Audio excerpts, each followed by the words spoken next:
So yeah, if you've been with me for a while, you guys know exactly what this video is. It's time to delve right back into the physical media and talk about this month's Blu-ray haul, the first of the calendar year 2023. We have 8 different titles to go through, ranging from the silly right down to the Oscar contenders and a big superhero movie that came out last year. And guys, if you're new to the channel, I'm making physical media content like this every single month in addition to just regular movie reviews. If you're a new viewer and you want to consider enjoying these topics along with me, do consider becoming a subscriber. We are on the road to 2,000 over here on the channel. Let's see if we can get there by the end of the year. And do me a favor and hit that thumbs up on your way out. This only helps continue to grow this amazing community that we've already built together. Let's get right down to brass tacks, guys. Again, there is no particular order or rhyme or reason for why I'm choosing to talk about certain movies first, but this one just kind of stuck out to me, The Magnificent Seven. I've owned the remake for ages and ages now, and I finally have the original starring Yul Brynner.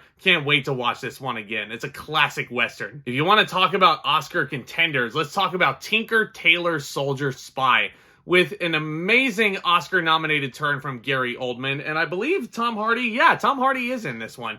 If you enjoy spy movies, this is one that's definitely fallen off a lot of people's radars in the past 10 years since it's came out. But don't let this one slip, guys. This is a really, really good one. Speaking of really good, let's add another Steven Spielberg movie to the collection with The Color Purple. A movie I've never seen, believe it or not. And it's crazy me saying that, because I do think Steven Spielberg is the greatest of all time, especially when it comes to directing in general. But The Color Purple is just one that I've never seen before, and I can't wait to finally pop it in. You know, sometimes you just gotta have those movies that don't really need an introduction or an explanation as to why it's in your collection.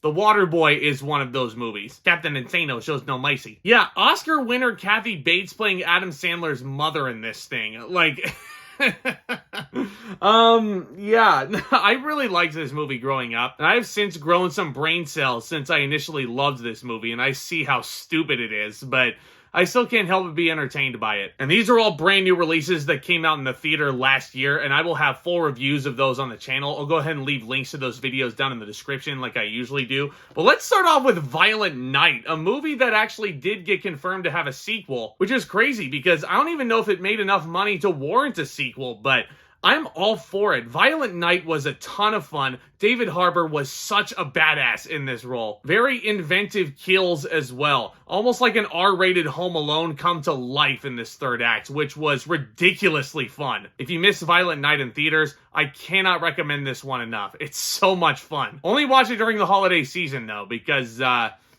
yeah, Santa Claus. Let's talk about one of the more important films to come out of last year, She Said. Great performances from Carey Mulligan and Zoe Kazan. And it's definitely, like, it's a very powerful subject matter for sure. It's a very difficult subject matter that this project had to tackle. But I think director Maria Schrader handles this with a ton of class. Okay, I'll talk about this next one first, because this is not a steelbook, as a matter of fact. But I picked up The Menu this month. I am still sitting here absolutely flabbergasted and pissed off that the Academy did not nominate Ralph Fiennes, because for my money, that was the best performance by a leading actor all year last year.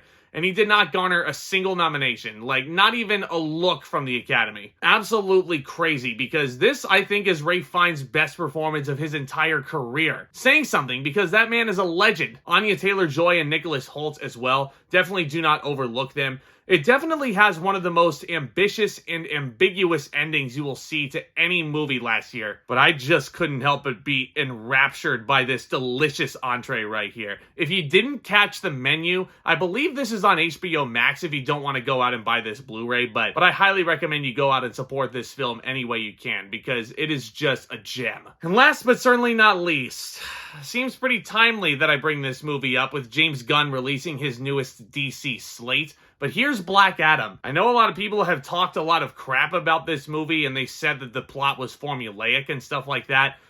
But I loved that The Rock was taking on such a stoic role, which is such a huge departure from the usual charismatic roles that he takes. And I thought the action was pretty fun. The soundtrack choices of Black Adam were a lot of fun.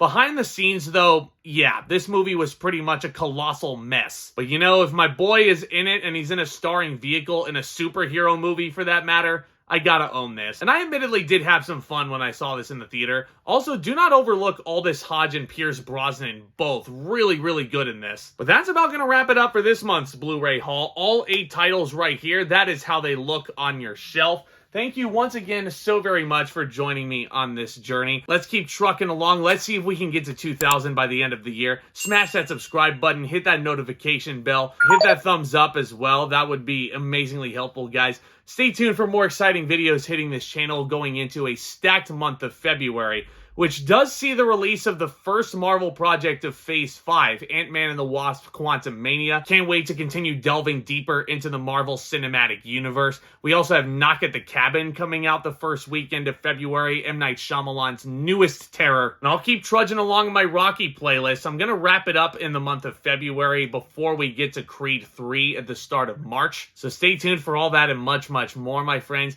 Y'all are the best. Thank you so much again for tuning in. And with all that being said, Back Talk, commence!